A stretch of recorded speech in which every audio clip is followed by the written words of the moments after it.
Physiotherapist कैसे बने। आज के इस वीडियो में हम यही जानने वाले हैं कि फिजियोथेरेपिस्ट कैसे बना जाता है। तो चलिए जानना स्टार्ट करते हैं। जब शरीर के किसी अंग में छोटी मोटी चोट आ जाती है या फिर किसी हिस्से में खिंचाव या मूंछ आ जाती है तो उस हिस्से में हमें लगातार दर्द का एहसास होता है। तो ऐसी स्थिति में हमें अक्सर फिजियोथेरेपिस्ट का परामर्श लेने की सलाह दी जाती है।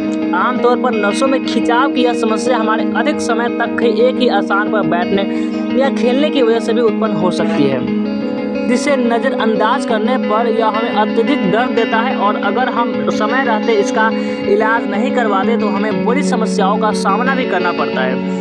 नसों में खिंचाव, चोट और अंदरूनी दर्द के लिए फिजियोथेरेपिस्ट के पास जाना ही सबसे उचित उपाय माना जाता है। आप चाहे तो स्वयं भी फिजियोथेरेपिस्ट बन करके अपना अच्छा करियर भी बना सकते हैं। इस वीडियो में आपको यही बताने वाले हैं। अब हम चलिए जानते हैं फिजियोथेरेपी क्या होता है। हिंदी में भौतिक चिकित्सा पद्धति के नाम से जाना जाने वाला फिजियोथेरेपी ट्रीटमेंट का एक अच्छा तरीका है, जिसके अंतर्गत शरीर की हड्डियों, नसों में होने वाले खिंचाव के कारण हमें अकस्मात होने वाले दर्द से राहत मिलती है। इस प्रक्रिया में दर्द में राहत प्रदान करने के लिए व्यक्ति से कसरत करवाई जाती है या फिर कुछ ऐसी ट्रीटमेंट दी जाती है जिसमें बॉडी में ज़्यादा चिरफाड़ करने की आवश्यकता नहीं होती है।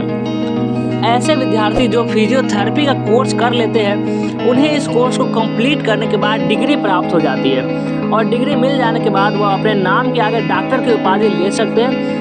फिजियोथेरेपी का कोर्स पूरा करने के बाद व्यक्ति को फिजियोथेरेपिस्ट के नाम से जाना जाता है, जो अपना खुद की फिजियोथेरेपी क्लिनिक भी खोल सकते हैं या किसी फिजियोथेरेपी लेबोरेटरी में या किसी क्लिनिक में काम कर सकते हैं। अब हम चलिए जानते हैं फिजियोथेरेपिस्ट किसे कहते हैं।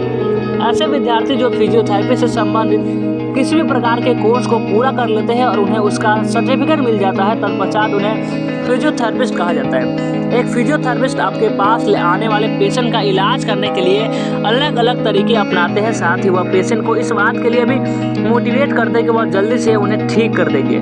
फिजियोथेरेपिस्ट बिना किसी दवाई का इस्तेमाल किए हुए पेशेंट को ठीक करने का काम करता है। यह सबसे पहले पीड़ित को सांत्वना देता है कि उन्हें कुछ भी नहीं होगा और जल्द ही उन्हें उनकी समस्या से छुटकारा मिल जाएगा। फिजियोथेरेपिस्ट बन जाने के बाद व्यक्ति को अपने पास आने वाले विभिन्न प्रकार के मरीजों को प्रॉब्लम को देखना होता है और उसका विश्लेषण करके उसकी ट्रीटमेंट करनी होती है। यही वजह है कि जो भी व्यक्ति फिजियोथेरेपिस्ट बनना चाहते हैं उनके अंदर सहन शक्ति की ज़्यादा होनी चाहिए, साथ ही साथ उनके अंदर दूसरों की हेल्प करने की भावना भी होनी चाहिए और अपने काम के प्रति पूर्ण समर्पण होना चाहिए। फिजियोथेरेपी कितने प्रकार के होते हैं बता दें कि फिजियोथेरेपी के कुल 4 प्रकार है, जिसका नाम इस प्रकार है। पहला geriatric physical therapy, sports physical, orthopaedic physiotherapy, paediatrics physical therapy. अब हम चलिए जानते हैं 12वीं के बाद फिजियोथेरेपी कोर्स के बारे में।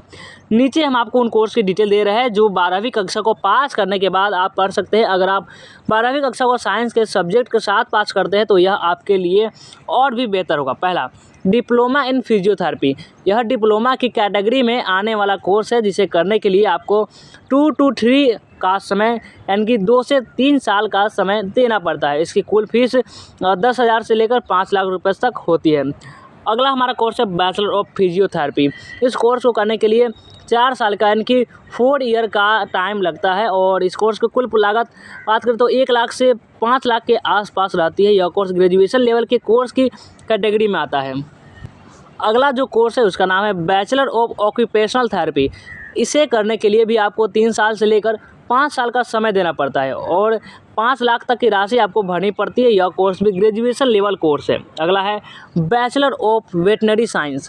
यह भी ग्रेजुएट लेवल का कोर्स है, जिसे करने के लिए आपको 700 से लेकर 2,25,000 तक की फीस भरनी पड़ सकती है और टोटल 5 साल का समय आपको इसे करने के लिए देना पड़ता है। बता दें कि इसमें इंटर्नशिप भी शामिल होती है।